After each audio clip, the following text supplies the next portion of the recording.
Hello, good evening, everybody. Hello. I'm with my special guest tonight, and this should be an intriguing night because I know she's an intriguing person. And it's Neen. How are you doing, Neen? I'm great, thank you. Thank you for having me on. I'm really looking forward to this. We always have a laugh when we're together, so this is going to be good. Yeah, and tonight's subject is a really interesting subject, and people used to laugh at me, and I'll tell you why in a wee minute. Can we talk to animals spiritually, mediumship wise, or any other wise? It's like, because you've got a special, unique skill that you do talk to animals. I do.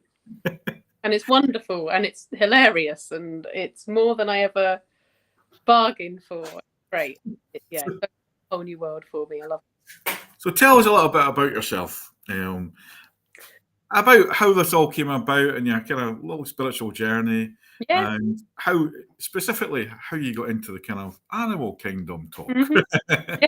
Well, I mean, I was like grow up riding and having ponies when I was younger, and my mum, she wouldn't class herself as at all spiritual, bless her. She just said to me, "You've always known what your animals have thought, always understood them," and I didn't really think much of it. But then I had, as we've all had happen, you have a fur baby who are like your babies that you miss. Yeah. And, you love them like they're children, and they go, and you're heartbroken, and it's like the grief that you feel is just second to you just it's grief because they're your family member, Mm-hmm. and not a lot of people understand it. So it happened to be chance, actually. I'd lost this beautiful big cat Chaucer who was this 4'2" from nose to tail, or measured him once, grey and white fluffy thing with green eyes, pink nose. He used to sleep on my pillow and we were very close. We lost him, and then I happened to see by chance somebody was running a course up in Inverness.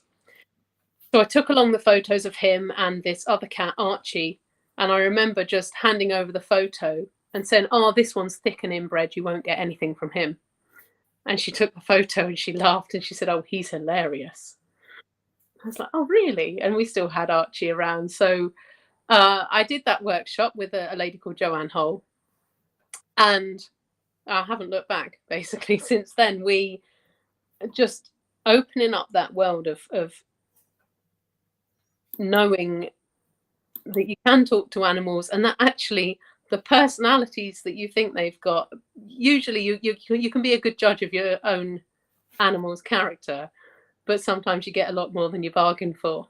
And so from that, I've just over the years been helping other people to explore their relationships, both with their own pets and to learn how to talk to animals themselves so they can do it with other people and with other pets. And it's just such a wonderful, varied thing to do.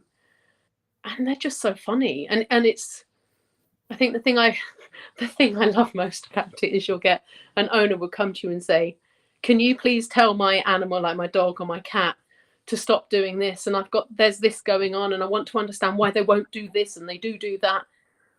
And it's like you tune into the animal and you say, "Oh, I'm Neen. Can I talk to you? Your mum wants to know the answer to some questions." And it's almost like you can see them rubbing their paws going, "Right. Well, you can tell her this and this and this. And by the way, I want this bed, I want this collar, I want that thing." And actually, the problem's usually always the human. So if somebody comes to me with a problem, it's usually the owner that's the one that's got to change the behaviour and not the animal. So I kind of help people navigate that. Yeah, it's fascinating. And I Yeah. remember it was all going back maybe 15, 16 years ago. And I was at the Arthur Finlay College, and it was mediumship, obviously. And we had to do a talk, and it was spontaneous talks. And I remember I thought, I'm going to talk about animals because we're all talking about the human soul and stuff like that. And I was a bit embarrassed to talk about this little story. And I remember one of the sort of first few readings I did, I'm in front of this young girl, never lost anyone. Her grandparents, her uncles and aunts were still here. But I got this name, Ben, in my head. And I'm sitting there and I felt my nose go all funny. My ears get all funny. And I said to my mind, "Am I a dog?" And she went, Ben was my dog. And I always wondered if he listened to me. And I was channeling a dog, and I was like, and people were laughing on the course. Well, that's a lot of rubbish laughing. Until about 3 months later, and it was Molly Morningstar's her name. She's a medium in America. She got, oh my God, Derek, oh my God, this happened to me. And it's like, and I get it in my mediumship and bring animals through. So I get it, but I've never been brought up with dogs and cats and stuff like that until since I met Angela. She's had a dog, and we've had a rescue dog for a short period. And my the bairn's mum, she had cats, so I communicated with cats, and the love that they showed me was totally unbelievable. It's unconditional love, isn't it, Neen? Yeah, in some ways. I had one of the things I do is I teach people how to, like, if you're going away, how to explain to your animal how long you're going to be away for. So, like, if it's 2 nights, it's like 2 years. It's got to be things that they can tangibly count. And I went away over the weekend, and I got back and I walked in the bedroom, and there's my number 1 cat on the bed, and he just turned around and looked at me, and he's like, "Where the hell have you been?" And I realized, I just went, "I didn't tell you I was going." "No, you didn't. Where have you been?" What?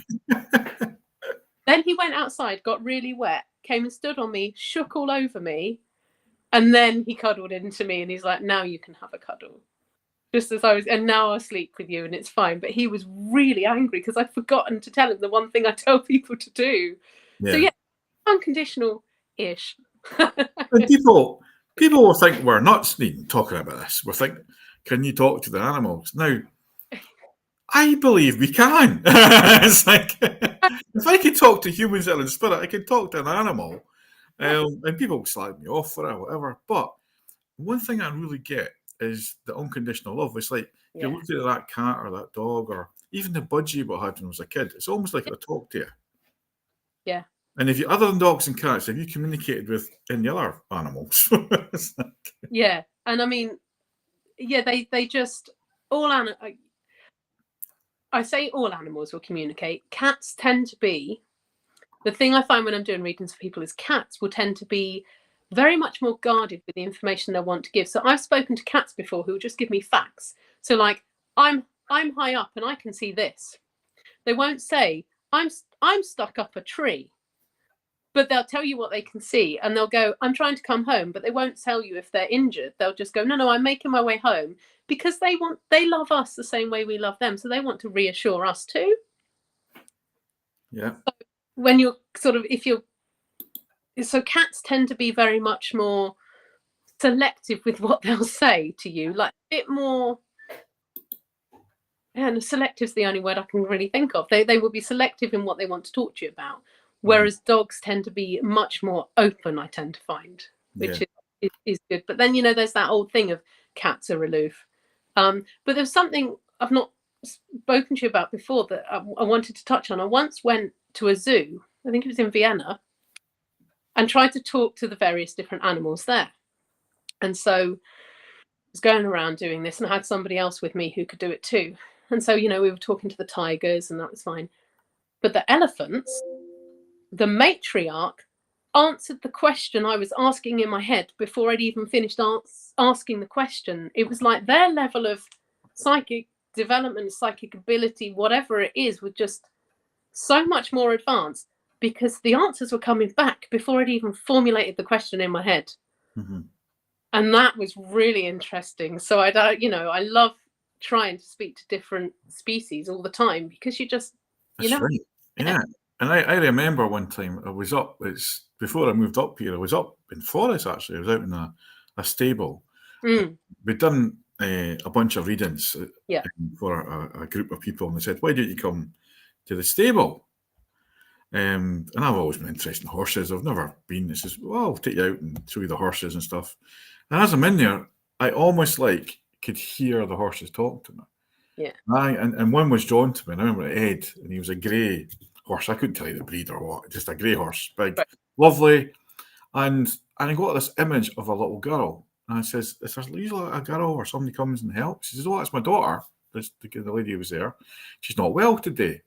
So I started using mobile phone symbols and sending that back to him. He says, "Not well, but she's okay." Right. And then I started picking up on, obviously I started tuning into the kind of lady and brought her mum through because she loved horses too. Yeah.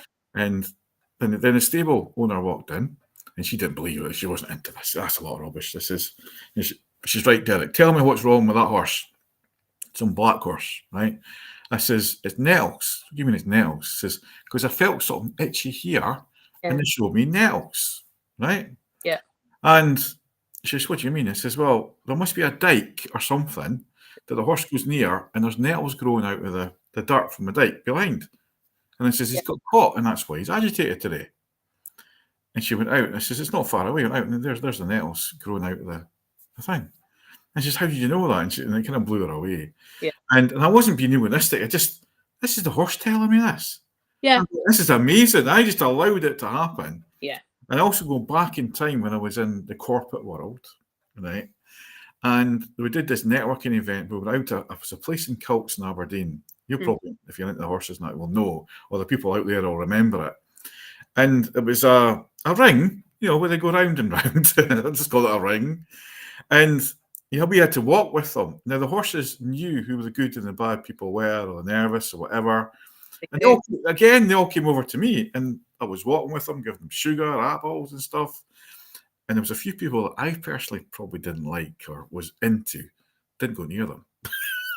Well, when it came to, because I outgrew the ponies, so it came to like having to sell my last pony, Bilbo Baggins, bless him.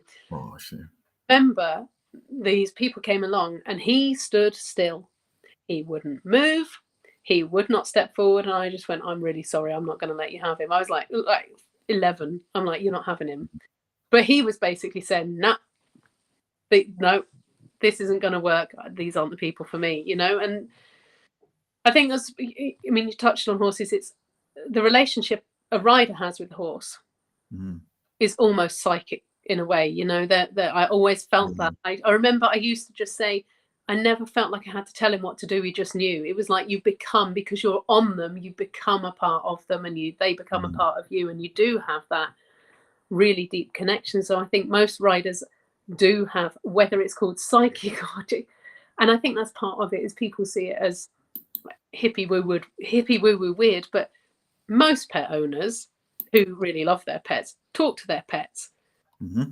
Voices that they say back where they go, oh, do you like that, do you? And they go, well, they do, we all do it.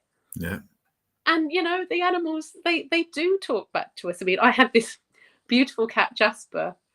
I used to joke that you needed to be psychic with him because he would stand or sit down in the hallway and go meow and look at the food cupboard and then look back at you and go meow. It's like you didn't need to be psychic. There are some signs that your cat's hungry, right? But there are just other things that come up. And there's this beautiful dog who I remember, Roxanne. Well, Roxanne was her full name, but Roxy. And she's not with us anymore. And I happened to be with her just sort of as she was going, and that was a real privilege. But she knew that, thought she was a princess. And every time she spoke to me, she would get me on Google, telling me she wanted a bed that revolved so that if the sun moved around, she could just move around so that the bed moved with the sun. Good.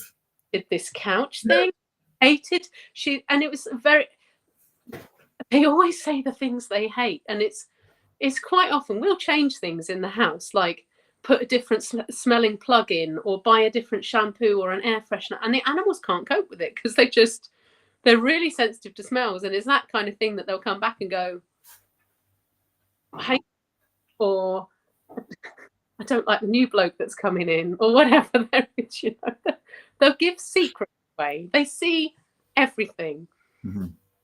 And but they are just, the level of humor and connection that you get just when you do this is fab. And just on that, Neen, and it's like, and I can feel that enthusiasm. You're coming back to ours, and we had a workshop before, and you were in, and you're coming back again. Everybody was wanting to come on it. There was loads of people saying, "When's she coming back?" So you're coming back on the top is graphic on the 24th of March. And I say to people, come along, because everybody who went there really enjoyed it. Yeah. And people are poo-pooish, thinking we're nuts. Come along and try it for yourselves. That's all I say. From a skeptic myself, and I have learned a lot from communicating with animals mediumship ways, and they've got a soul. And I definitely recommend that you should come along here. I'll get rid of that other one so you can see it properly. Hide. There you go. And you can, people, if they've got the big screens, can scan that.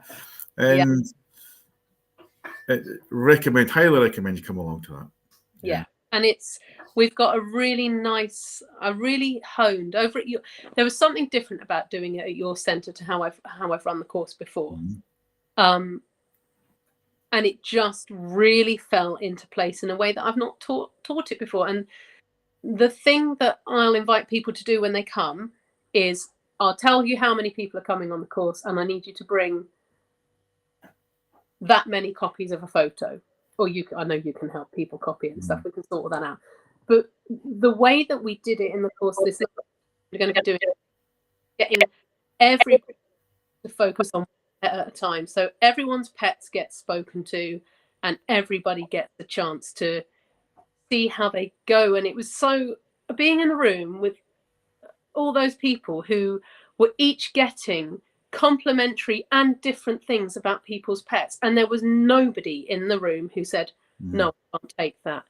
Every single person in that room, and we had people who said I don't think I can do this. I've never spoken to an animal before. I don't think I can. I don't think I can hear them.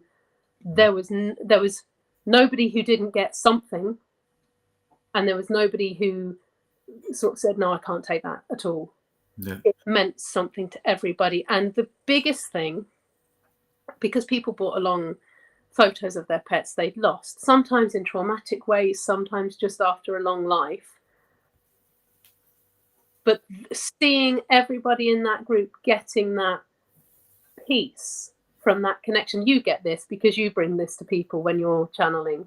You give them that peace and that love and that reassurance that there is more than this.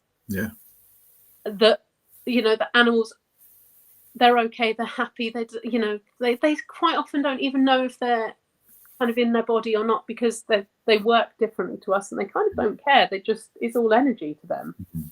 But I think that's what on the energy front, when we're talking about energy, and when I go into teach aura readings, or the animals have aura around them, and they have chakras, like we're doing Reiki healing and stuff. And animals love getting Reiki healing, love getting that, energy, and we all love it. So, all living things will enjoy that and love that. And you're also a bit of a healer, and you heal people in lots of different ways. And I love the back to love idea, your kind of brand name and stuff like that. So, how did all that come about? That was I get like the witching hour for me is between 2 and 4 o'clock in the morning. Yeah. Really backtrack. I remember years and years ago, I kept getting woken up at 4:22 in the morning with faces in the dark. And my friend who did Reiki, who got me into all the spiritual stuff, she said, "You look awful. What's wrong?" And I said, "I've just got to tell you, you're going to think I'm mad. I get faces in the dark." She instantly put me in touch with somebody, and I went on a weekend to learn how to manage it, and just took all the pressure off. And that lady who taught us actually ended up being a minister at my wedding and stuff, as it happens. But no, the back to love, that came to me. It was about 3 o'clock in one morning, and I just woke up with, you've got to use the brand Back to Love. And I've really been, over the last couple of years, I've been holding my groups with mainly women, although guys are starting to come forward with this now as well. And just really helping them with their self-esteem and their just conquering their fears and trusting themselves and trusting their instincts. And I'm kind of living it myself as well at the moment, it's like, there's no way I could have done the whole let's get back to love thing without actually having to do it, So and people can see your website like there, Back to Love, and you see all the things they do, and you've even wrote some books yourself, haven't you? That's something I need to do, but you've done it. It's like, I'll help you with yours. It's fine. No, and I love doing that. I've always loved the creative stuff. So it's what What I felt I had to do is get all of the stuff I'd learned, all of the lessons down into these different self-care journals. So they're each like 7 steps to help you work through things. So there's one that's from fear back to love, because I used to be just the world's worst worrier. Like, I would worry if I wasn't worried. And now the only worry I tend to have is that I'll catch myself going, shouldn't you be a bit more worried about this? That's where I've gone from the whole living in anxiety and in red alert state to going, And a lot of that is because I just had these things that suddenly popped into my head that, like one of the examples I've got is, I'm going to try and explain it, and I don't know if you've got a visual there or not, but it's about how if you are always living in fear of something, you're making every day just that little bit more shit, basically. And so I just had this year where I lost a cat, I lost my nan, just all in a really short space of time. And I thought, why, you're just living in fear and you're making your life horrible, just waiting for things to happen. And I was able to sort of stop. So I'm sharing that with people, and it's just to see, like, the lovely friend whose house I'm in actually doing this. I'm sure you won't mind me mentioning this. I'm just checking that that's okay. When she first came to my classes, she could barely speak out in the classes. And, you know, she said to me privately, I'm not comfortable talking. And I said, that's fine. Just we'll hold the space for you. And then she came along to the animal communication workshop, and I was like, right, you go first. And she did.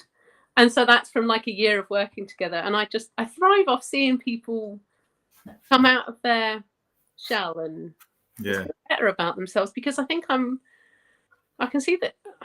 I can see the passion you've got for people and animals. And I'm just a bit of a shout out to the people that have logged on. There's a few logged on there. And please, if you want, Neen's here, ask questions, or if you've got stories you want to share, please comment on below. And a shout out to you get Lorna Walker there, Pauline Wallace, Inga, hello Inga, Lava. It's like, and we've got Kaylee, hello Kaylee, looking forward to seeing you come into the office and stuff like that. Heather Lane, how you doing, guys?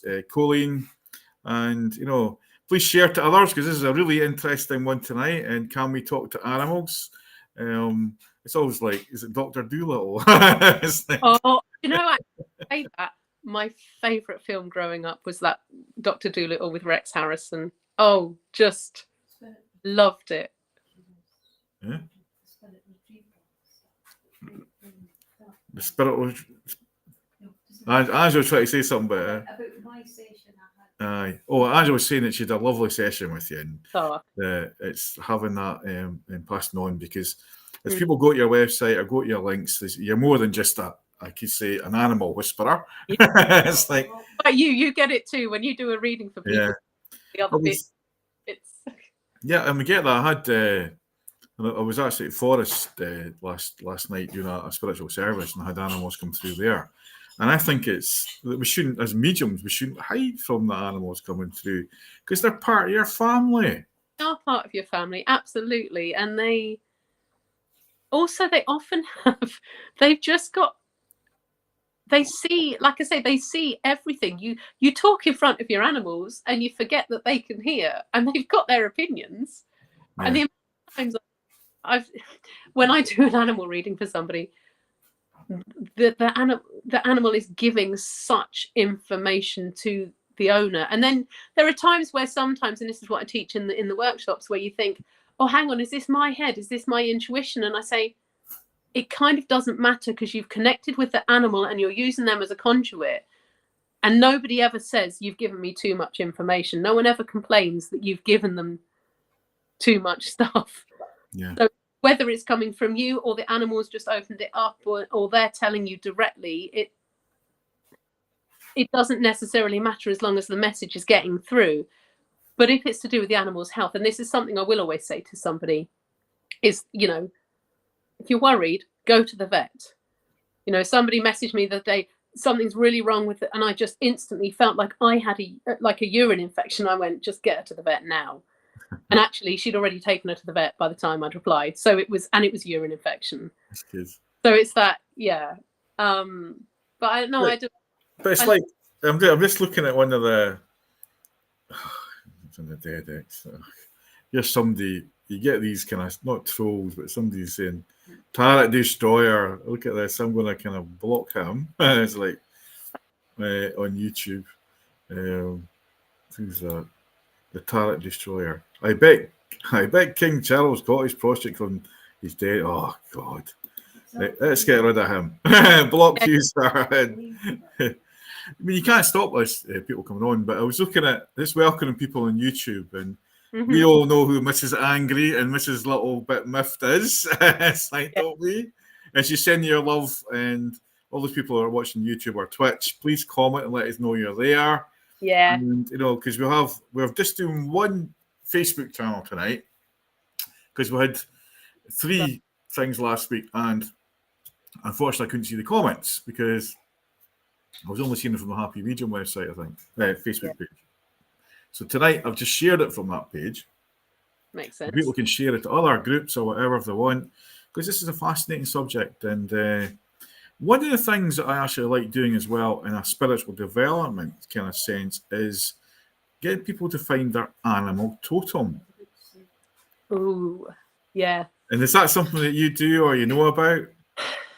Do you know, I dabbled a bit with it when I went on some like shaman work, but there's something quite recently that happened that this deer had been hit, and I saw some guys trying to move it off the road, and it kind of fell a bit down the bank, and I just felt like I had to go and be with that deer, and I was trying to heal it and get it better, but it turned out that I ended up sitting with it, wrapping it in a blanket.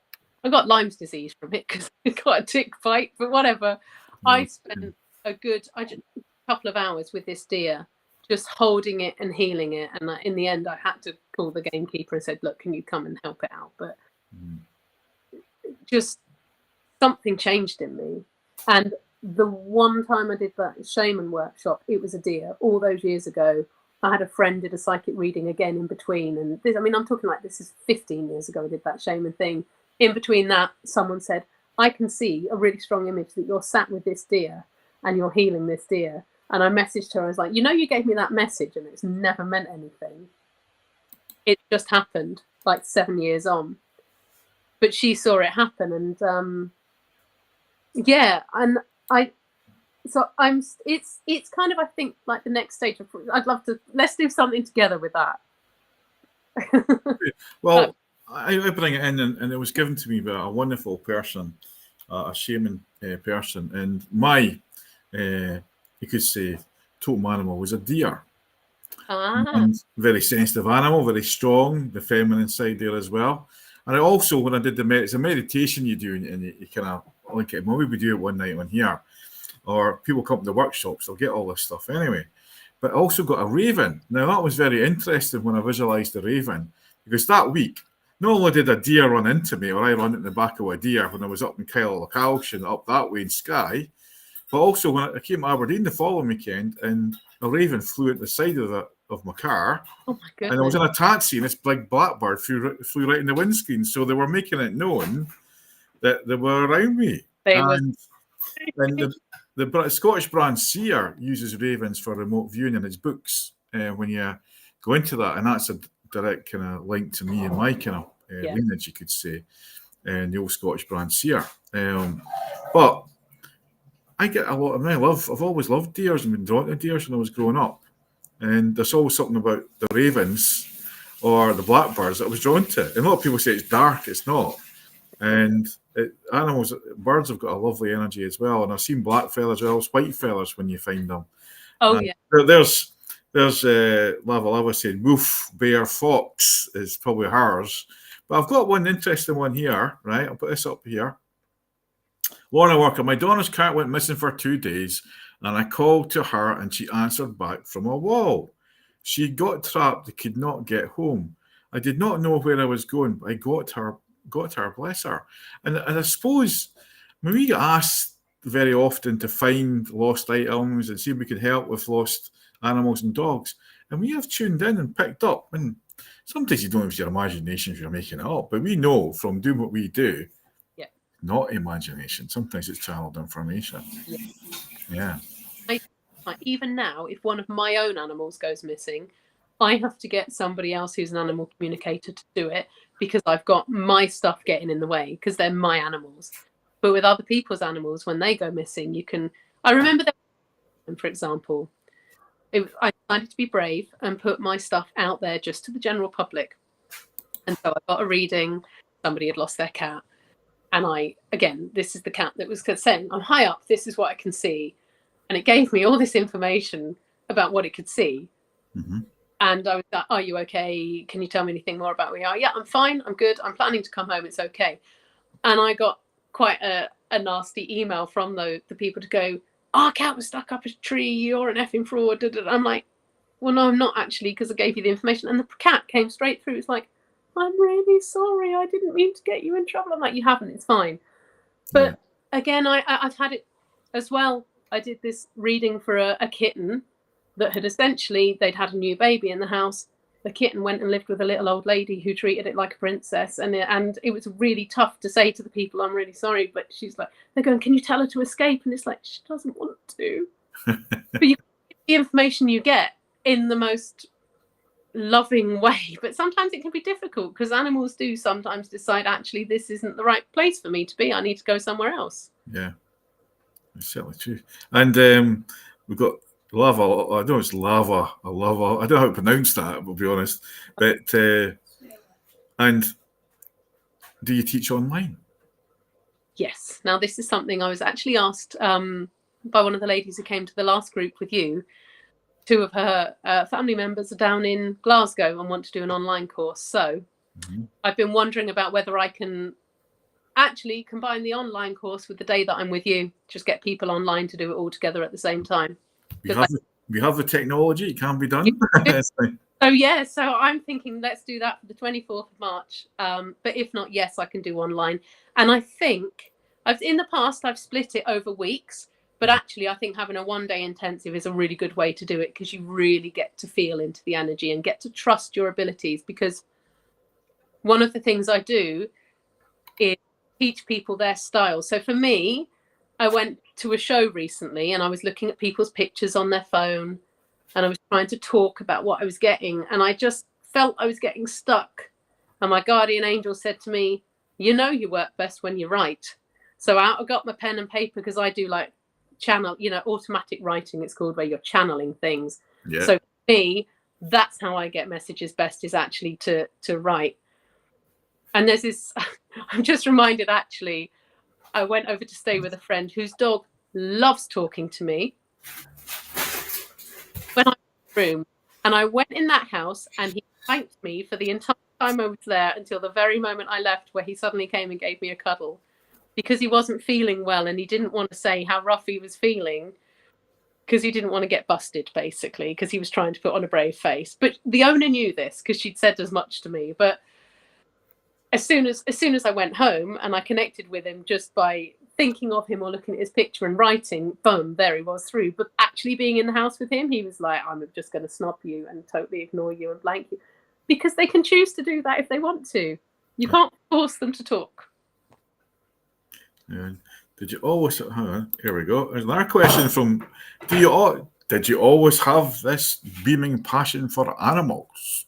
Yeah, always beaming passion for animals. Yeah, because I loved my Susie dog growing up, but I was really lucky in that I was chucked down the stables from a really young age, because my mum needed to work, and it was basically a way of getting free childcare. So from the age of 5, I was riding, and the older girls just looked after me. So it was wonderful. I grew up, I felt very privileged and lucky to grow up with ponies, and you just got that. There's just that connection with a pony and a horse that you can't beat. You just know each other inside out, and cuddling up in the stables with them. And there was a time that they knew that one of the horses was escaping, or one of the ponies was escaping down the stables and setting the alarm off. And I knew from communicating with my pony that it was him undoing the horse's next door stable's door. So he was letting out another horse to do it. And they installed cameras and confirmed that is what was going on. So, yeah. And I think just with animals, it's it's interesting. I was going to say they don't judge. They do, but it's not in the same way as humans. If they judge, it tends to be more with a sense of humour.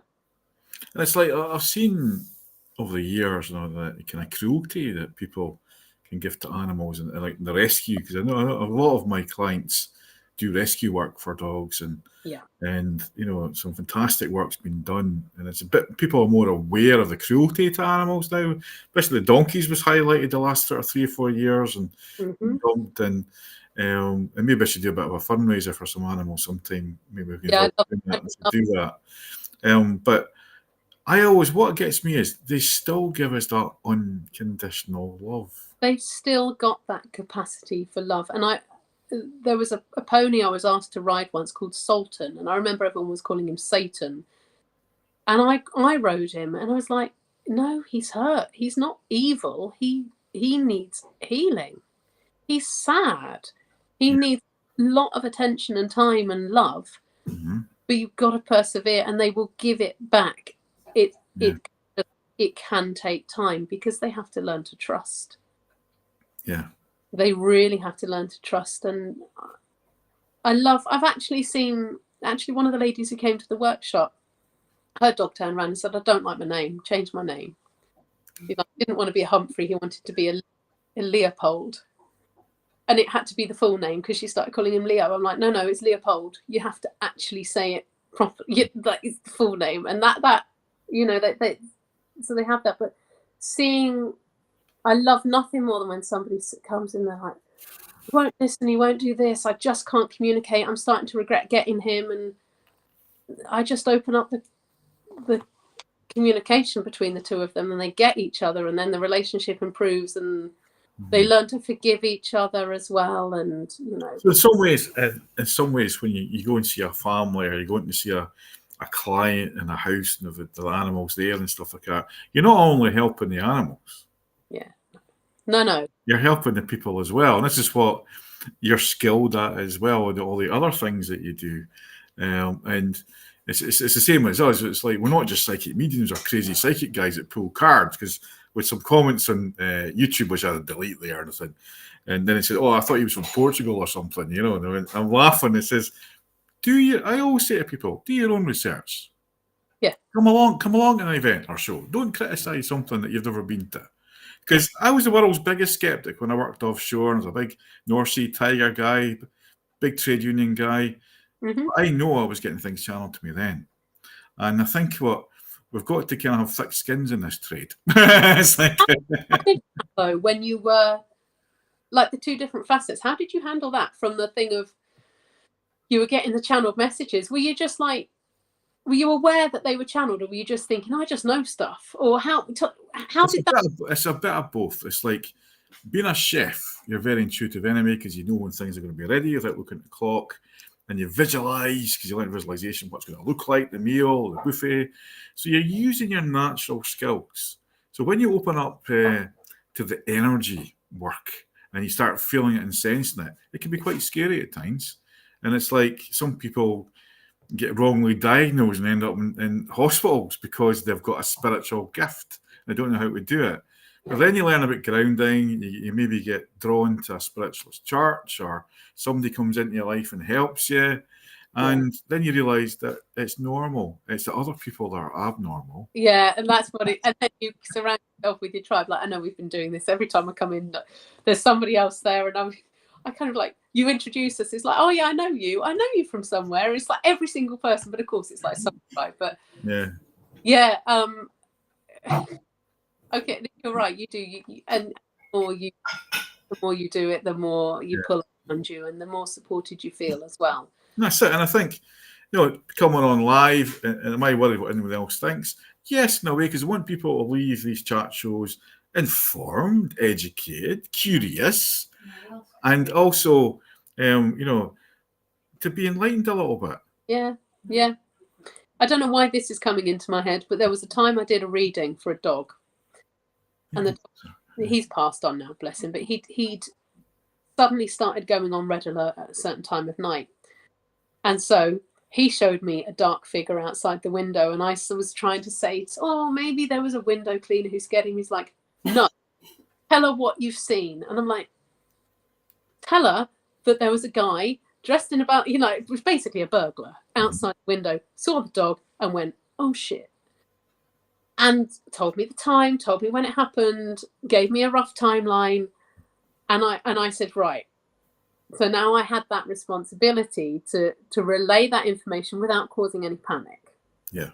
But the dog was because I was trying to fluff it up a bit. And so I told her, I was just going to say, I think somebody scared him. But the dog was going, no, you tell her exactly what's happened. And it turned out, unbeknown to me, that's when there had been a spate of break-ins in the area. Yeah. And then through talking that through and explaining to the dog he didn't need to take the responsibility, she was going to do things, put things in place to help. The relationship improved and he calmed down and he stopped being on red. Fascinating, yeah.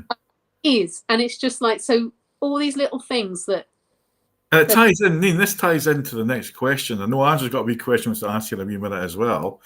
Lynn Johnson's asked, have you ever worked with animal shelters to pair up animals with the right owners? That's an interesting one. Not with animal showers, was that? No, with animal shelters. And Andrew just said to me, we never really own a pet. It's like, but no. But you know what I mean? It's like, do you ever put animals with the right people to look after them? No. I mean, I messaged a friend earlier today. Roxy I think she wants to come back. And I messaged her. I said, I think this is her.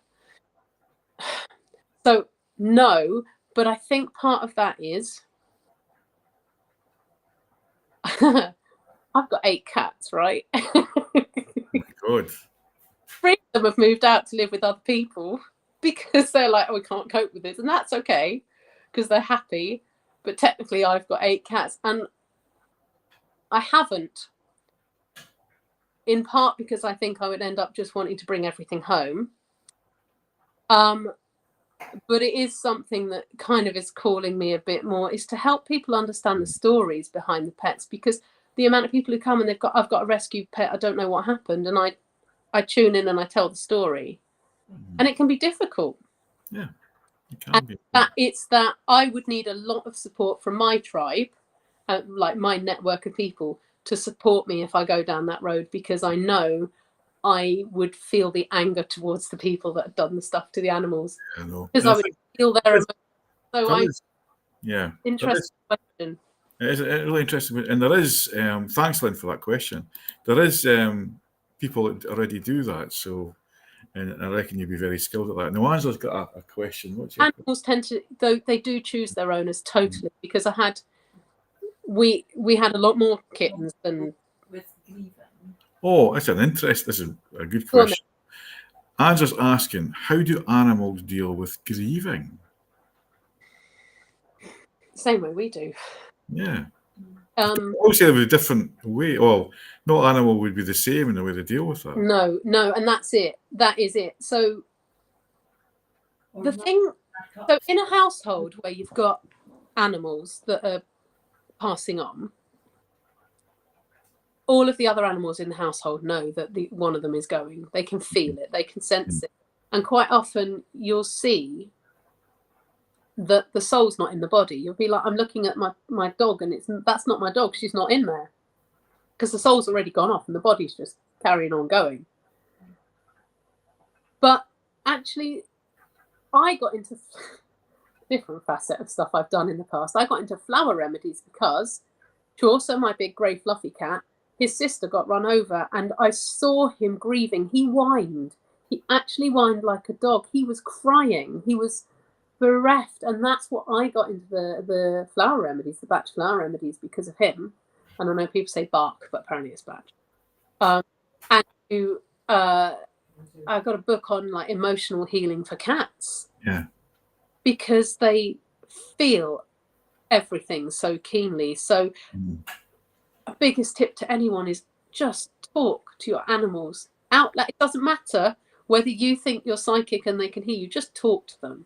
If something's going on in the family and somebody's gone, you need to explain, because I have had that happen where a cat, like, how come I've suddenly been rehomed? What happened to her? Nobody's explained what happened. Why is it, and they have those questions. So they grieve, but they also see spirit in a slightly different way. I mean, I know in... Funny you say that, Neen. There's a few questions coming up that's related to this. Right, and then Hillary's also, so like, Hillary is asked, can you communicate with animals that have crossed over the Rainbow Bridge? And if you're on Hillary, I give a kind of explanation of that, my first connection to an animal in a mediumship sense. And I think, yes, we can. And Nicola's asking, well, not asking, she just says, my pup is sensitive to spirit. Do animals have the ability to see spirit? Yeah. I believe they do. They do.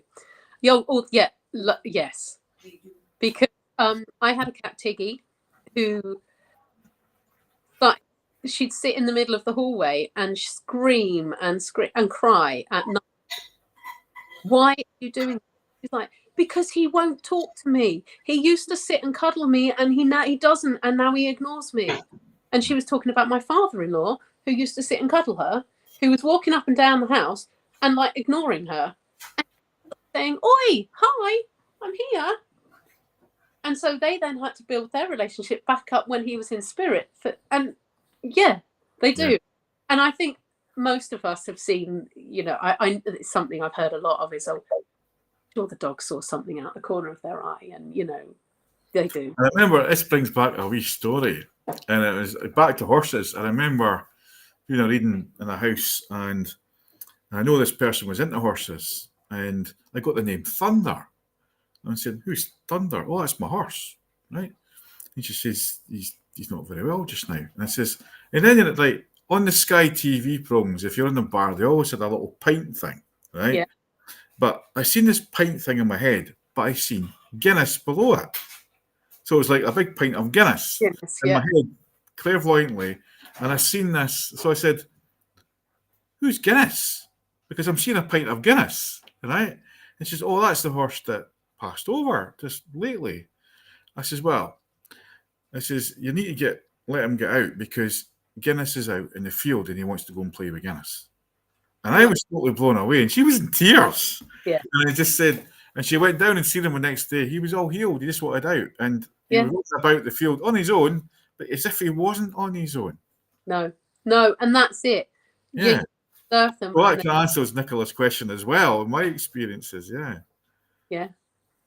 And they do come back to you. Animals come back to you. I remember, so Chaucer, big grey fluffy baby cat, he waited, and somebody said to me, he's going to wait until Tiggy goes. So I was waiting for him to come back and back and back.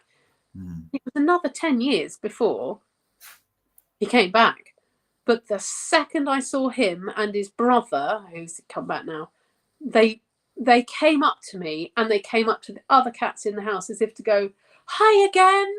And it was just that instant soul connection. And so your animals do come back time and time and time and time again. And quite often what happens to people when they lose a pet is they're like, oh, I can't face going through that again. Yeah. And I want to kind of urge them to say, please don't do that. Don't give up on them, because they're trying to come back to you. Yeah. It doesn't matter that you're in your 80s and you worry you're going to die and leave them alone. I can talk to them and sort that out for you. Just get them back, because they're waiting to come back to you, because, you know, you probably treated them like a king or a queen. Yeah. Now, I've got another interesting question, and Angela will laugh at this because it'll bring back a memory with her. Okay. And it's Lorna Walker. We have 2 dogs, and they both picked my other half. And I remember meeting Angela's dog for the first time. He jumped all over me. Yeah. Love. Yeah, they do. And it's very funny, because I had the cat Jasper used to go and sit on my mother-in-law's lap every time she came to stay, and she wanted to knit, and he would just stop her and sit on her lap and make her stop. And she's not a cat person at all, but he was totally her lap cat. Yeah. And animals do pick. Oh, and again, Roxy, beautiful Roxy. I hope Jane's watching this. The beautiful Roxy told me one day, she's like, Mum, we're changing our walk. We're going down this road, and you look out for the man in the blue coat. And you know what? Jane is now madly in love with the man in the blue coat that she's actually known all her life, but didn't realise, and because Roxy decided to change direction once on the walk. And because she was like, and Roxy, bless her, waited until they got together, and then she was like, right, my job's done now. and they're here for a purpose. Yeah, and it's like, this is quite funny. We're talking about communication, right, in different languages. But Inga is asking, are animals understanding different languages? Because sometimes I talk to my cat in English, and sometimes German slips in as well. I would imagine it's to do with intent. I've got to tell you. So I had Archie, my beautiful ginger cat, who inspired my logo with this gorgeous picture of him looking up at the sun. My friend from Switzerland came over, Tina, and she really wanted to learn to talk to him. So she's trying to talk to him in English. And I said, stop. Talk to him in your head. So she's Swiss German. So talk to him in your head in sort of Swiss German. And she did. And she's like, oh my God, I can hear him. He's saying this and he's saying that. And I could hear him in English at the same time, telling her in Swiss. So it's about, it's like when it comes to animal communication, it's like being in the TARDIS. It all gets translated. But because because it wasn't her native tongue, English wasn't her native tongue, she couldn't get through. But as soon as she just went in what was easier and flowed easier for her, then it worked. Yeah. So again, it doesn't matter, and that's the amazing thing with it. Like me talking to the elephant in Vienna, And it's like,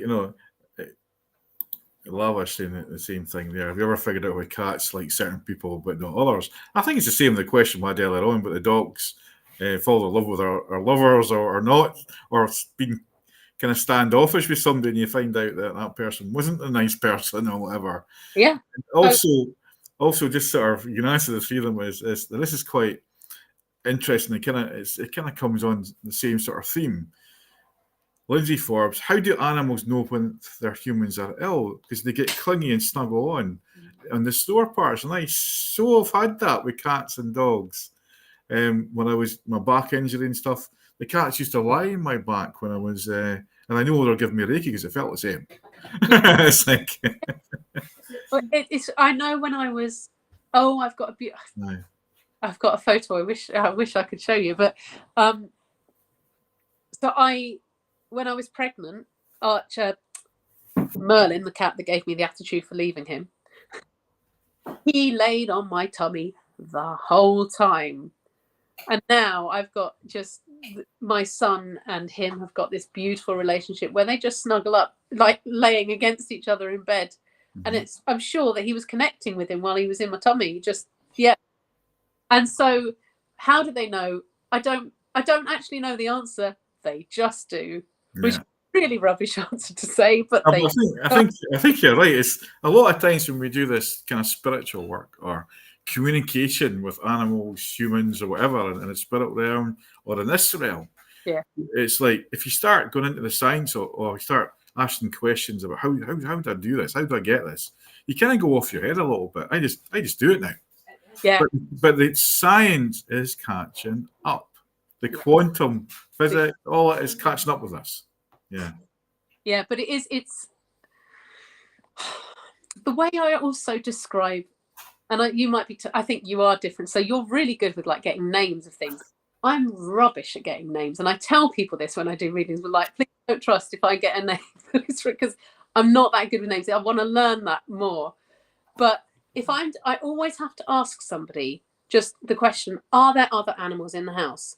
Because what happens is as soon as I open the communication with one, they'll try and hijack and the others are like, oh, I want a bit of this. And they don't always do the stepping forward thing in the same way that human spirits do. Animals will just jump in. And I've had it before where people are going, no, that's my other cat. No, and it's like, right. So I've learned to say, have you got any other animals in the house? I just need to know. Yeah. And thank you. So that I can really just say, right, you need to step back. But do they help you pick your new animal? I think you do. Angela just said, and do they help you pick your new animal? Yeah. See, you answered that. Because Yeah. Angela's desperate for a new dog, you know. To be fair, you'd need it, but of course Yeah, and Inga's saying that was interesting, so thanks from Inga. Much for your question. Laura was, we'll better kind of go back to Laura's got a long kind of thing here, just to sort of, my old dog was put to sleep in the back garden. His pal 3 weeks later to the day joined him in spirit due to an accident. Both buried together. There was also a crow dead the following day. I buried it, and the next day the crow had been dug up. If there's a bit more in the original message, only you can read out. The crow was... next day, buried them also. Next day, the crow was dug up, but we think that was a fox. I was moved to put the 2 plant pots on top after they buried the crow for a second time to protect them. So in some ways, she was maybe getting that channel to her. Yeah. That's interesting as well. Yeah, and I wonder what the meaning of a crow. And this is the bit that really blew me away. His pal was a cat. This is the dogs. Oh, and that's, that is something that I think. Yeah, it's so touching, that wee story, Lorna. Thanks for that. Thanks for sharing. And the fact, actually, because for us, I always had my cat cremated, and because I always had this thing of in my forever put them together, but they're not in the box. And then I struggled with when they were buried, with the body being in the cold and all that stuff. But we have to do things for us that give us comfort, and the two being put together is actually lovely, because they would have snuggled up together. And that's what I also love, because you've got the whole cats versus dogs thing, but again, they're family, and you can feel that connection, and they snuggle up and they don't care, and they don't always, I mean, they know that obviously there's a dog and a cat, but they don't see them the same. They wouldn't necessarily call a dog, they'd call it a long-eared fluffy tail. They've got their own language for these things, and again, it varies by pet and by species, and it's just when we could talk, going with the feedback, we could talk about this for maybe do another interview or talk about the animals. Just to remind people, you'll have your workshop on the 24th of March here in Soul Retreat, and strongly advise people to go and do it and have it's great fun as well, and we'll help you look after them as well, because we'll be there and abouts. And just coming up, just to let other people know, next week we've got the Reiki share. We're talking about energy. Angela runs me and Angela run the Reiki share, and you don't have to be a Reiki master or attuned to Reiki to come, but you come along and learn about angelic Reiki from me and Angela, share ideas, and you're with like-minded people. And we've got another super workshop talking about the past and lives and whatnot. On the 27th, this is going to be an amazing one. And it's learning to read other people's past lives and stuff, and also see a demonstration. It's a couple-hour workshop with like-minded people again. Great fun as well. And there's some amazing stuff that comes out of that as well. So, Derek, have you ever done a past life regression where somebody was an animal? Yes. Cool. That's something we could talk about one night, yeah. Yeah, I just actually had somebody actually doing live on stage was a duck. Wow. So that's interesting, Yeah. With a duck, right? And she was convinced. Now, in a lot of the teachings and a lot of the old stuff, that some people say we have billions of lives and we've been all different things, and we don't really know. So why poo-poo it, the past life stuff? But I know when I'm doing a past life using the hypnotherapy, and they're telling me stuff, they could not make that rubbish up. No. You go and check it out. You check the dates or check the information they're giving you. It matches. And right to the day that they were born, it's like, that is, to protect that is unbelievable. Well, that's how you met your beautiful wife, isn't it? Yeah, there's a lot of stories there about that. So there's a lot of information. If you go to the Half Your Media page, then you'll see all the stories there. And same, we're getting into kind of laughter mode, just to let people know. Next month, we've got laughter yoga with Natalie again. Natalie's brilliant. Do it. I honestly. And I was saying, if you have animals, they love laughing too, even though. Oh, yeah. And we've got an interesting one about vibrations coming up with Charles Lightwalker, an amazing guy, just moved to Lossiemouth, just up the road from here. He's running a sound healing workshop, and come and take part. And there's a lot of workshops coming from Charles. He's got a native kind of Indian background, and his wife's amazing as well. Great healer, well known in America, and he's coming over here. He's supposed to be retiring, but he's not. It's like so. And amazing guy, lots to learn. And look out for Charles and a lot of stuff coming into the Soul Retreat. And of course, we've got the Reiki practitioners course. It's now happening the 12th of April. It was supposed to happen last weekend. But Tommy, my friend, and he'd lost his mothers. We felt it was just a bit too much. And the people that was on the course respected that. So we're redoing the course, running it again on the 12th of April. There is still a couple of spaces left. So get in touch with Angela with that. It's an amazing, Angela's an amazing teacher. She's got an amazing voice. I can't pronounce some of the angel names, and she's far better at it than me. But it's not just about that. It's about feeling the energy and learning how to use it and learn how to ground and all that as well. Yeah. And it does heighten your psychic abilities as well. So it's worth, and you've done a little bit of Reiki yourself, Neen, and it's certainly worth developing that side of yourself. It's fab. And today I did a healing session for somebody and got shouted at. You've got to do the angelic Reiki because they've got plans for you, and this isn't ego. This is about them giving you the knowledge, and it's not book smart knowledge, it's intuition knowledge, and they want. That's what it's all about, and it comes from higher purpose. They say now. Speaking about the higher, we do a divine service every third Thursday, and all it is, it's a night of mediumship, and a bit of healing for the first part of it. It's in healing to your loved ones. And every Thursday, next one's the 22nd, and it's Tommy Goodwin who's coming along to do the night of mediumship with us. I'll be there, and if Tommy can't make it, I'll be doing it. It's like, and next month we've got Karen Calesso, who's quite well known up here, and she's coming up to do a night for us.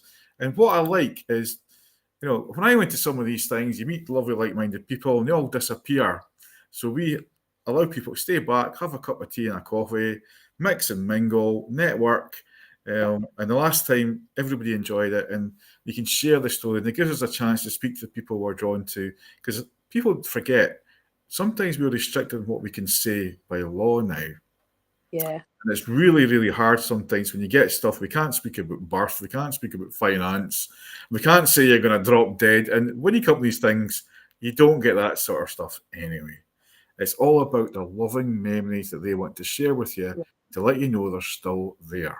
Yeah. And they're alive. But it's in the things I've been to with you, and I just obviously a happy medium is just so perfect for you because the humor and the laughter and I've got that relationship with my guardian angel who was a rock star in his last life. He's fun, and you're giving people that connection and that message and the love they need, but it's also showing people that actually it can be an enjoyable experience. It's not all about the heavy stuff. Even if you've got somebody who's in spirit now, their personality and who they were and how they connected with you can still come through. And I just want to thank you and Angela for the amazing space you've created there at Soul Retreat. When I've come to your stuff, it's just, and I know Alison's nodding away here too, it's just, you just feel. Thank you. Yeah.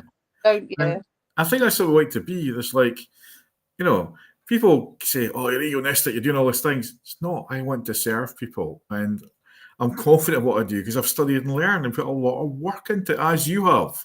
And it's all the people out there. When we go and do something on stage, we've been highly trained. Yeah. And it was years of training and practice. And it's not out of, we've had to work in other jobs to get the money to go into crystal courses or go and get accredited as a life coach or counsellor or the Reiki master type stuff. We're devoted to serving others. Yeah. And it's a path we chose. Whether it was me in the trade union movement when I was younger, and that's what I love doing. It's and I love the humour as well, because it shouldn't be serious. And humour heals. It does heal. Well, it does. We've got to laugh. And if anyone's seen my Facebook post this morning, it's like, get out of bed, it's Monday, it's raining. Yeah, it was going, great, it's another day. I says, I'll get my breakfast, I need to have a wee shave, freshen up.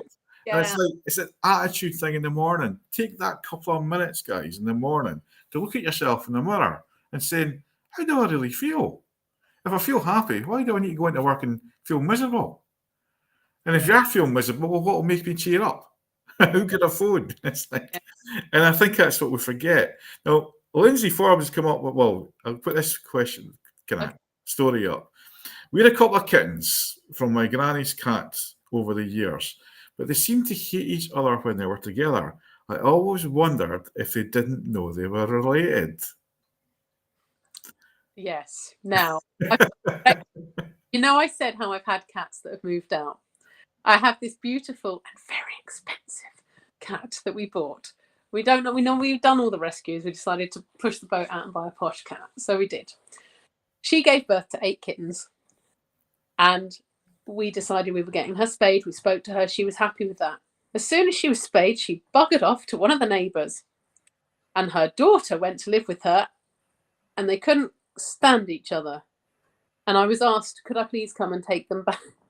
Because the neighbour isn't feeding them. Well, they're quite rotund, and of course they're feeding somewhere,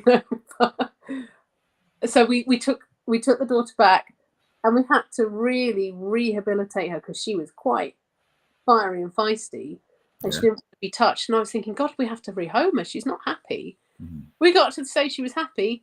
2 days later, she went back over, and now she's living quite happily with her mum. Because I've had to intervene and say, do you remember she's your daughter? That's your mum. And sometimes you do need to remind them of that. And it's an interesting question.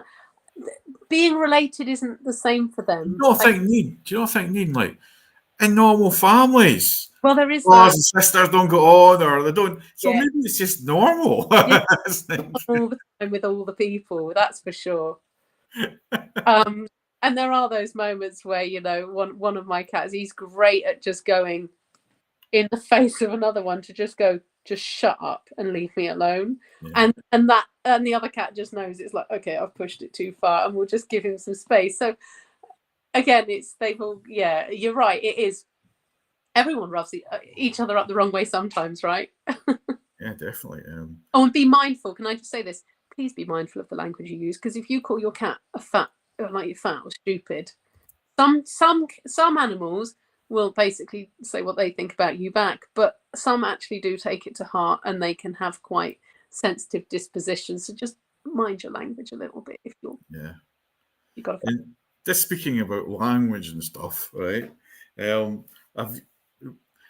See, as soon as I mention this, I'll be slow at mentioning it, but they kind of know I'm leading up to this, because every time we do a little chat show, near the end, and we've used up quite a lot of time because it's been a fascinating subject, and really thanks for enlightening us with this tonight. And we may get laughed at, we may get criticised. You know what? I believe we can talk to animals. I know we can talk to animals. So now we're getting back to the more human side of things. We're going to pull some cards and have a bit of fun. Okay. And we're going to demonstrate card readings. What cards have you got there with you tonight, Neen? Well, I've got quite a few. You've got some good angel cards there, haven't you? Yeah. That I'm using. And then I've got some that's it says it's a practical witches deck for love, happiness, and success. But it's the one that kind of I felt drawn to come towards today for this. So that's what I'm using. I do have some animal decks at home, but I'm not always as drawn to them as I would want to be. Do you know what I mean? You need to. I think it's because they're very much more on the shaman stuff that I don't understand quite yet, that I would like to. Yeah. So thanks for taking part, and we'll share, or we'll do things whatever you're drawn to. And I've got my What's the Crack cards, guys. Oh, they are brilliant. Right? I've got the right around, you can see it, yeah. I've got my normal tarot cards as usual. First card tonight. Oh, decisions. We've got to make decisions. It's like, and I've got some fairy and angel cards that I'm drawn to. I'll pull them. Yeah. Now, so if you want a card, it's nice to put a wee question with it so we can tune into the question as well. Yeah, so if you want a card, just say, ask the question or something now, or just say card, me or you, or I'll what I'm drawn to. If I feel I should do it, or if I feel need to do it, go with it. So we'll just wait till they catch up because there's a bit of a delay. Who wants a card tonight? Night. Well, I tell you, they must have really enjoyed the subject, because normally it's like, it's like I'm told that that the animal card, because I was saying I tend to resonate with other cards other than animal cards because I do the animal readings. Yeah. maybe the oracle deck that I need to do, that I keep thinking I'm going to be doing, is an animal deck one based on my. What's it? Well, we'd Mandy the artist in today. Mandy Baird, amazing artist. She's going to do some workshops as well. Yeah. And that's quite interesting that we could use the art to kind of create some stuff. So maybe she'll help you design some animal cards. Oh, yeah, that would be good. Oh, and I just thought, now, this Colleen Davenport would love a card. Do you see us moving soon? okay, are you pulling this one? Or am I? You go for it, because I feel you've got the answer. Oh, that's fine. This makes perfect sense, because I had already picked these two cards and I knew they were going to be for somebody. Again, just pick them intuitively, shuffling. Right, okay. First one, just trust, but get out of your own way. Get out of your own way. So are you stopping yourself from moving forward? Look at the dandelion, the clock. Have you got the guts to blow the clock to see where the bits go and to follow them? Yeah. There's the are we going is stopping you from actually having any movement forward. So just get the dandelion clock and blow it. So just, you've got to there's a point at which you've got to be brave enough to just go and see which way the wind blows, and then trust that where you are shown is the right direction. But the more you think about it and get in your head about it, you create too many scenarios in your head. You need to really visualize that dandelion clock. And almost, okay, so what I'm getting coming to me on this one is, if you close your eyes and you imagine you're holding this dandelion clock over a map, and blow it and just notice which direction the seeds go. That's brilliant, Neen. Thanks. And then You're welcome. when I was talking there, it's all dandy. So dandy. Well, it's all dandy. And it's like dandelion. You can make that up. Dandelion, all dandy, right? Oh my God. Right. Now, everything is coming up roses. This card signifies a time when life feels just right, where the challenges melt away and your path is clear, vibrant. Remember to enjoy these moments, for it's during these times that we refuel, re-energize, and truly appreciate the dandy days. So enjoy the time where you are just now, because you won't be there in the future. Now, let's have a look. There's a whole list of people asking now. It's like, here we go. Where's it? That was Colleen. Lorna Walker, she was giving us some great feedback earlier on. A card. And now I've drawn a tarot card for you, Lorna, and with my big ones. And it's like, time to go on a trip, right? And it's also saying to me that sometimes it's not a trip, physical trip. It's going on that trip in the imagination and mind, and creating that trip in your mind before you go on it. So I feel it's like you're needing to escape a little bit and get some time to yourself, because that's what I'm feeling. That's what I'm drawing to that card. And I'm going to pull up, look at this. The card I've got is so relevant to you just now. It's nae bother at a', as they say.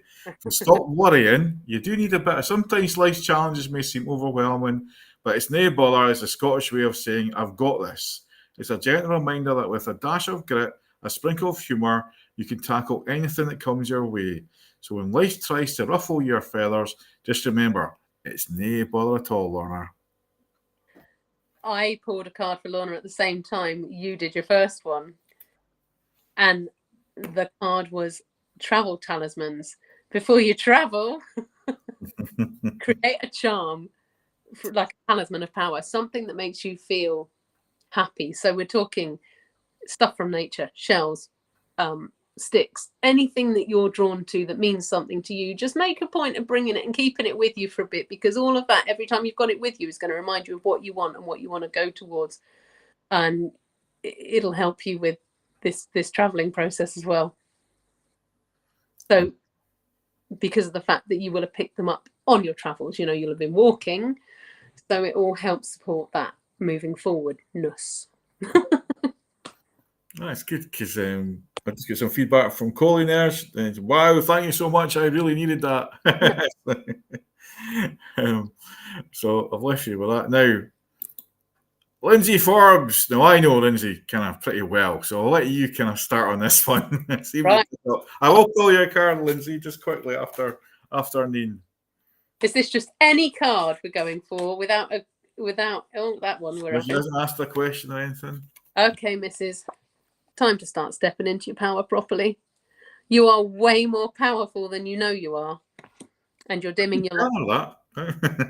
And you're dimming that, and it's time to stop doing that and to really embrace it. So the way to do this is, this is what I teach my girls in my sisterhood group. I want you to reach out to 3 people that you trust and ask them to tell you what they see in you as a quality, what they see you as powerful in. And you have to, when they tell you, so just put your hand on your heart and say thank you. Not, oh, but it's a thank you, because the only way you're going to believe you're as powerful as you are is to have people tell you and for you to accept it with thanks. So start with the people that you know. And it feels awkward as hell going out and asking people, please tell me things that you like about me. But if you can do that, you will start to really transform and believe the power that you've got within you, because you've got a lot. I can feel a load of potential that's like springtime for you is like flowers, off I go. That's what I'm getting. Okay. And it's like, what I'm getting, Lindsay, is, I'll see if I'll put me on the big screen now. Okay, we'll do the joint screens. Is giving them something to gain, a bit of pain there as well. And it's like, I don't know if it's job related, but I'm getting John to work or something, maybe moving forward or a change. It's a victory out of defeat in a sense. So if something's coming to an end, something new's coming, but you've got to take the control, and it backs up what you were saying there. And I've got this here in a wee bit of a pickle. It's like, so every now and then life tosses us into a wee bit of a pickle. A situation that's slightly tricky or challenging. This card is a gentle nudge to approach these moments with a dash of humour and sprinkle of patience. Remember, even in a pickle, there's always a way out, and often a story worth chuckling about later. Don't overreact too much. Just think and be smart, because I know you're very smart, Lindsay. Yeah. And anytime you come up and see us in our new centre, bring Lynn with you. It's like coming to animal communication course. Yeah. They're lovely. She's lovely, you know. Here we go. Lava says we'll skip the cards, but I think you should pull one anyway, because she gave us some good chats there earlier on. Yeah. Okay. No. Hang on. She's beating herself up a minute, because the card we've got is have compassion for yourself and others. And there's all this fire, and sometimes fire and passion it's like can burn a bit, because the compassion and the passion can turn inside and can burn a bit. So I feel this is more having compassion for herself rather than others, even though it says and others. There's that. She needs to stop beating herself up for something. Yeah. I've got kind of funny one in a sense, like peeking through the mist. And peeking through the mist is looking at things you can't see in a sense. And sometimes our path ahead seems shrouded in mystery, but trust your own intuition and the wisdom of your ancestors. And let this card remind you that even though the way ahead isn't always clear, your inner compass will guide you through the thickest mist of uncertainty. So it's kind of backing up what you were saying there. That's good they're getting that. So now, Nicola, she would love a card. I'm kind of drawn to the tarot cards with you, Nicola. Let's see now. Oh, you've got the Fool card, the big Fool card here, right? Now, the Fool card is also about letting go of the baggage, right? So it's kind of like getting to the top of that hill, getting rid of all the stuff, have a good clear out, a good scream, and then, get ready to go back down the hill with a new, different approach, you know? And it's like jumping off the cliff, but you're not really caring what's at the bottom of the cliff, because you're just going to fly anyway. And there's a little dog there, and we're talking about the animals, and I feel that there's animals communicating with you as well. And I do feel that there's change coming up your way, and I feel it's time.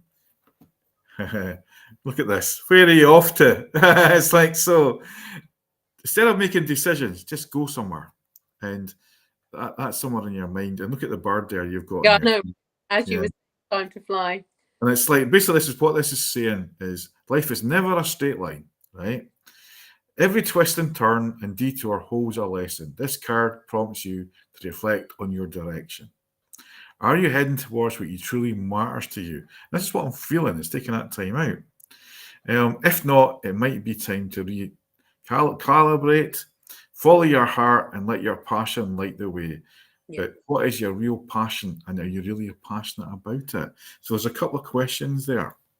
Yeah, and this one to support that is, okay, so you've got the eagle, but it's saying that there's no rainbow without rain. So remember that you can't have a rainbow unless you've got the sun and the rain together. And actually, years ago, and I was telling somebody this as well, if you find yourself getting worried in your head,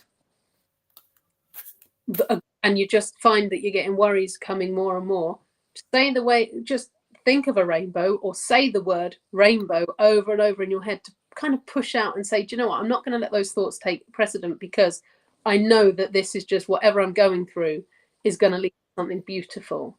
And look, you can fly towards the rainbow. You've got this. Sometimes you've just got to appreciate that there is going to have to be the rainy bit, but you can get something so beautiful at the end of it. Yeah. And you will get there. And I've got, here we go. Inga Bonk. Well, I know her really well, so I'm kind of passing the buck here. It's like, I will love her card. Also, wonder if things will go well with my male friend. And she knows what I feel of this. Okay. I'll put you on the spot here, but if you know Inga, you'll understand, and she'll know what I'm on about.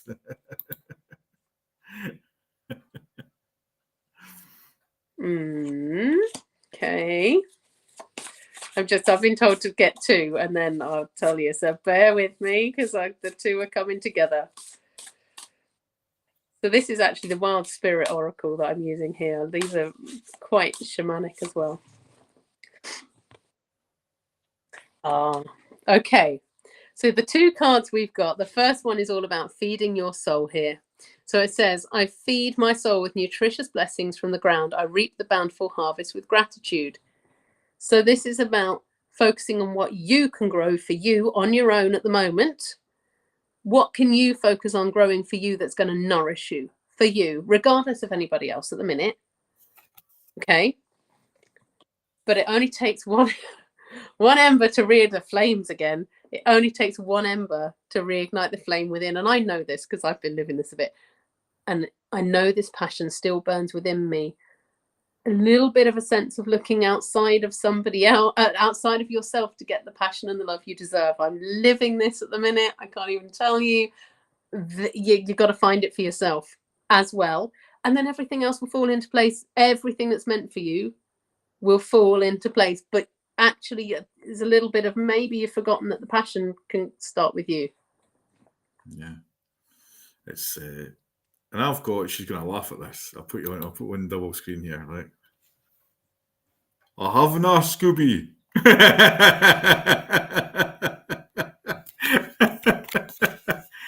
Drawn from the heart of Aberdeen, a Hannah Scooby, right? Captures the moments when we're utterly clueless. Let it be light-hearted, a mission of not knowing, hinting at the beauty of learning and the adventures of the unknown. In the dance of life, it's okay not to have all the answers. Yeah. Embrace the mystery and just enjoy the moments. I have an inkling, but I'm not saying. It's like... Now we've got our friend here. We'll kind of move from that quickly because she knows what I'm on about, right? Mrs. Angry or Miss Little Bit Miffed. Have you made the right decision? And we can jointly do this one. We both know what this is. I feel you have. I feel you've made the right decision. And look at this. Shut it, Janet. Enough's enough. She's going to get this. She knows what I mean by that, right? We all know a Janet who loves to gab a bit too much. It's a cheeky reminder that sometimes silence is golden. Whether you need to mute the external noise of your own self-doubt, remember, it's okay to say, shut it and reclaim your peace.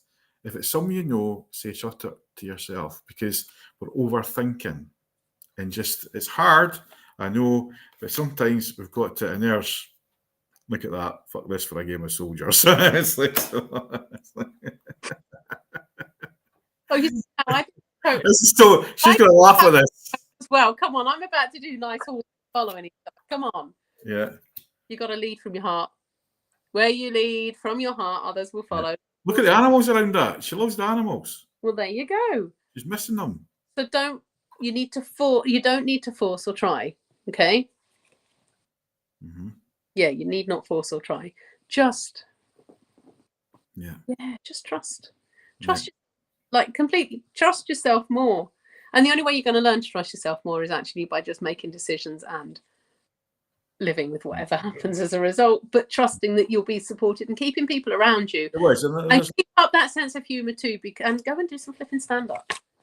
Yeah, you would be. I think we'll see you soon anyway, Alex. It's like, now, Jin Suri, will I hear from my son? Now, I feel that there's a bit of fear around that from his side, and there's been a bit of misunderstanding. Now, there's a distance between you, and I've got a spiritual distance as well.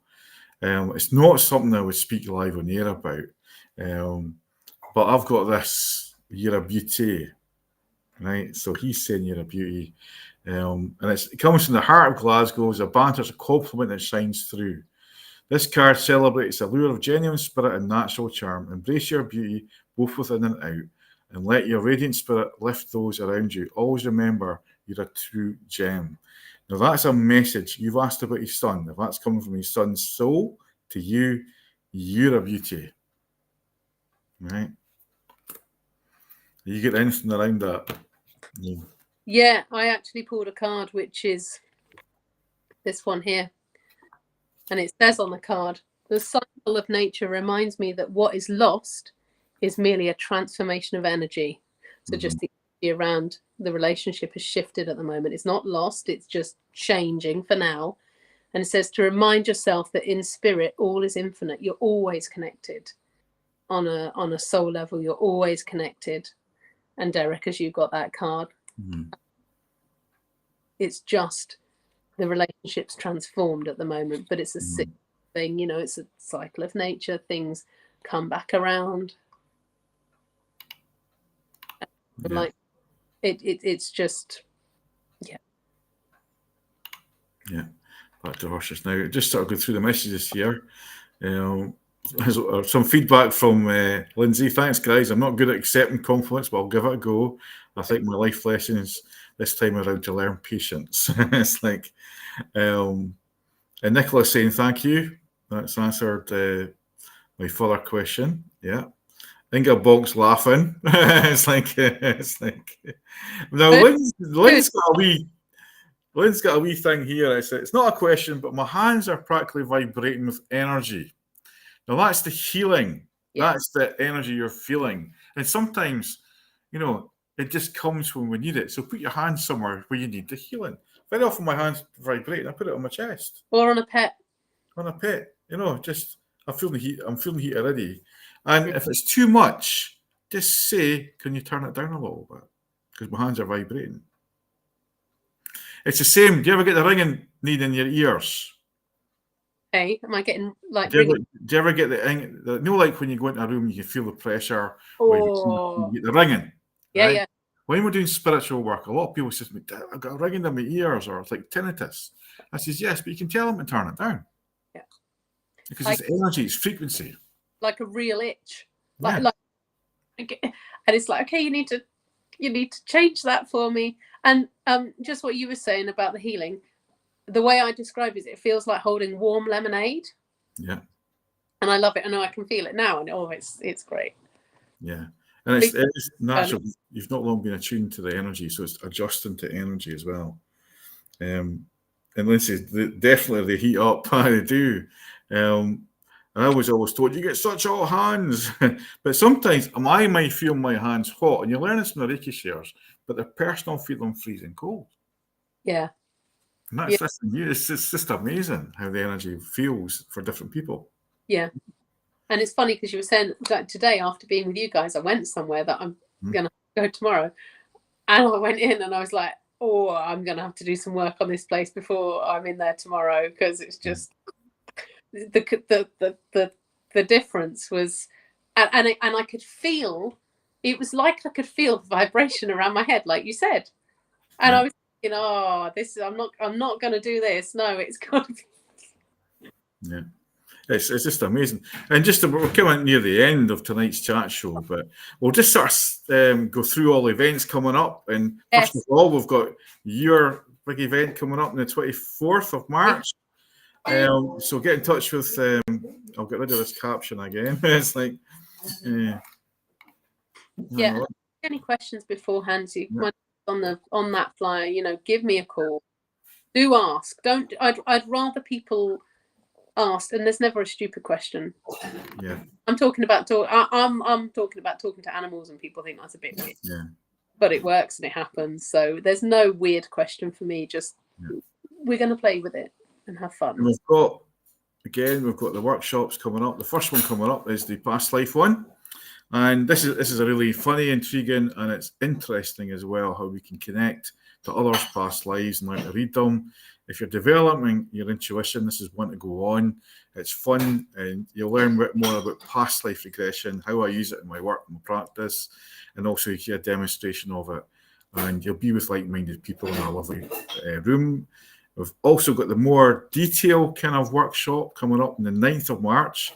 And it's basically, we're doing channeling. It's channeling energies, written, with your thoughts, and is it really kind of, am I getting stuff? And you'll find that you are. So you're in a safe environment to practice, learn about channeling, also grounding, protecting, and we'll be playing with the cards and having fun as well. So that's a really good workshop. Again, got laughter yoga coming up. It's amazing, guys. Laughter yoga. Really, she's really, really good at our meditations, really good at getting you to laugh. And you can laugh as loud as you want because it's in the afternoon and should be nobody in the building. It's like so. So it's good for the soul. And again, don't forget the Reiki share that's coming up on Tuesday. You don't have to be attuned to Reiki or anything like that. We'll help you. And I just want you to come and feel what we feel when we do Reiki and learn about it. Angela will be doing some meditations and chat. She leads it. I'm just our Debbie McGee. And she says, because he says he's mine, but I'm definitely her Debbie McGee when she's doing her courses. And it's there, the Reiki share. And we've got the lovely Charles Lightwalker coming and doing a sound healing workshop on the 16th of March. He's an amazing guy, and we'll have him. You'll see a lot of him. I've tried to get him to come go live on with me. So you never know. Charles might come on live or do a wee YouTube video with me, and you'll learn all about Charles. You're going to see a lot from him. Amazing guy and really a good teacher as well. So we're so lucky to have him in the Murray area. And don't forget Angela's Attunements course on the 12th of April now. So lots coming up, guys. Keep an eye on the website for more information. And let's see if we can get rid of that now. It's like last card I pulled was perfect as you were reading all of that. So it says, I nurture my inner child by observing my surroundings with curiosity and wonder.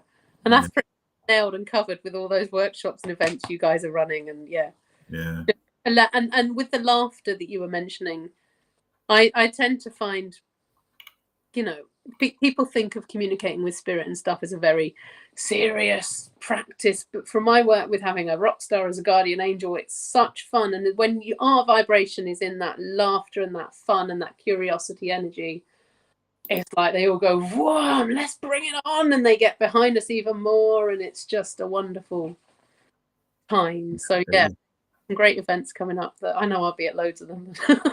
And we support other people as well on their events, and really it's all about enlightening people to succeed is my kind of through life challenges, my motto. And thanks for tuning in, everybody. It's so good to have you on board, Neen. And we've always got space for you, Neen, so we'll hopefully see lots more courses. And look out for lots coming up, guys. Lots of exciting things coming up. So look out for next. So I haven't decided who next week's guest is. They're getting in touch with me soon, hopefully. But once again, thanks. thanks for tuning in, and it's bye from me. It's bye from me. So